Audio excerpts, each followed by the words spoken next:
Үшінші есеп 1 сантиметрде 10 миллиметр болады.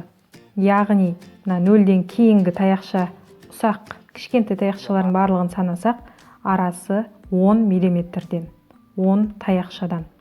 Әр сандардың арасы 10 миллиметр. Олай болса, 1 сантиметр 10 миллиметр.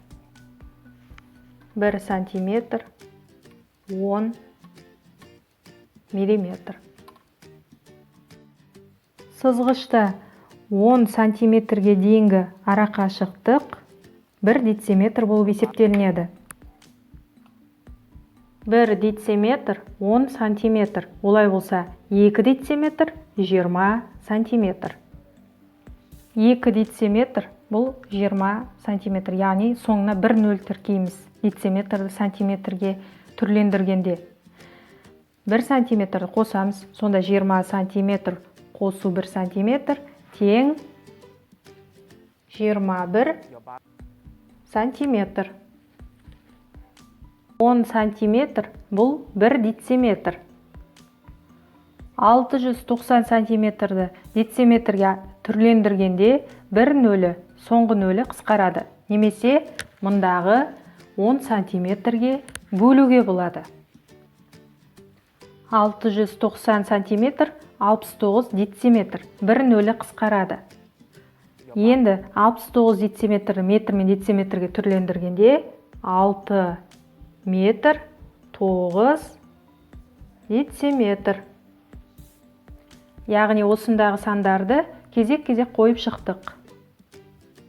Өлшем бірліктерін түрлендіре отырып 658 сантиметр. Оны метрге айналдырғанда дәл жаңаға ұқсас 6 метр 5 дециметр және соңғысы 8 сантиметр.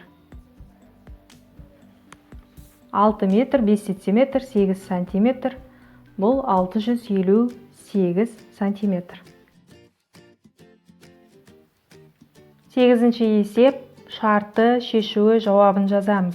8-дің асы шарты. Кесінді 5-тен 1 бөлігі 8 миллиметр.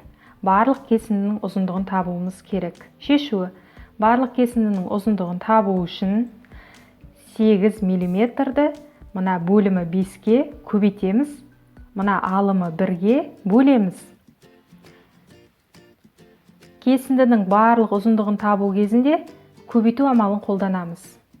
8 мен 5-ті көбейткенде көбейтіндісі 40-қа тең. 40-ты 1-ге бөлсек, қайтадан 40 шығады. Яғни 40 миллиметр. Жауабы кесіннің барлық кесінінің ұзындығы 40 миллиметр. 8-ші есептің әсі шарты таспа 21 метр. 3 бөлікке бөлінді. 1 бөліктің ұзындығы қанша метр екенін табуымыз керек. Шешуі 1 бөліктің ұзындығын табу үшін бөліктің ұзындығын табу кезінде біз бөлеміз.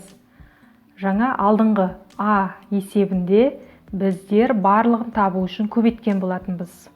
Барлығын табу кезінде көбейтеміз, ал бөлікті табу кезінде бөлеміз. Олай болса 21 метрді 3 бөлікке бөлеміз. 21-ді 3-ке бөлген кезде 7 метр. Олай болса жауабы 1 бөліктің ұзындығы 7 метр екен. Мәтіндік есепті шығарғанда есеп шартында сөйлемде есе артық десе көбейтеміз, есе кем десе бөлеміз, артық десе қосып, кем десе азайтамыз.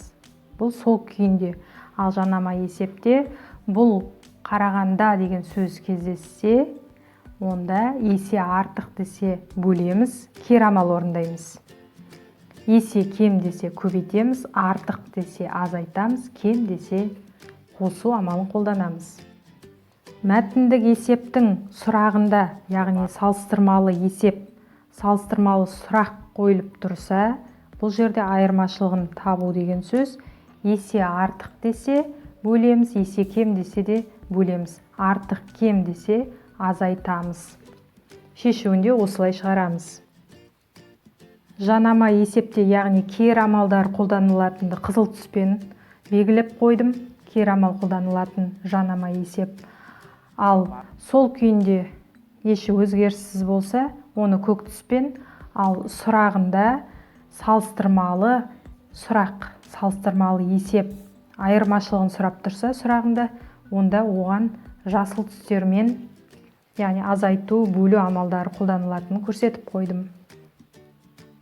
Мінекей осыған қарап, мәтіндік мәселе есептерді шығаруға болады. Яғни бұл амалдар мәтіндік, яғни мәселе есепте қолданылатын сөздеріне қарай отырып, осы амалдарды қолданып есеп шығарамыз. Яғни мәтіндік есептің шарты берілісінде қолданылатын, бұл қарағанда деген сөз кездессе қолданылатын амалдар, және мәтіндік есептің соңғы сұрағында қолданылатын осындай сөздер болса, осы амалдарды пайдаланамыз.